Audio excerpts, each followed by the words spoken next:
دنیا میں کچھ فیصلے ایسے ہوتے ہیں جو آنے والے وقت میں ایک انسان کو نہیں بلکہ پوری دنیا کو متاثر کرتے ہیں۔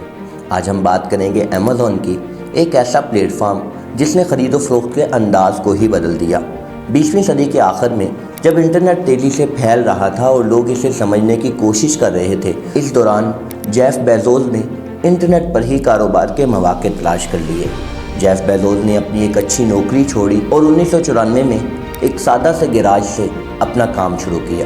ایمیزون شروع میں صرف کتابیں بیچتا تھا، مگر آہستہ آہستہ ویڈیوز، کپڑے اور دیگر بہت ساری چیزیں بھی شامل ہوتی گئیں۔ 2000 کی دہائی میں ایمیزون نے ایک اہم انقلابی قدم اٹھایا، جس کے تحت عام لوگوں کو اجازت دی گئی کہ وہ ایمیزون پر اپنی مصنوعات بیچیں۔ یہی وہ فیصلہ تھا جس نے ایمیزون کو تیزی سے آگے بڑھایا اور عالمی تجارتی منڈیوں میں ایک منفرد مقام دیا۔ ایمیزون دوسری تجارتی کمپنیوں سے صرف اس لیے آگے بڑھا کہ ایمیزون نے گاہک کو اہمیت دی، بروقت درست فیصلے کیے اور طویل المدت حکمت عملی کے ساتھ ساتھ جدت بھی اپنائی۔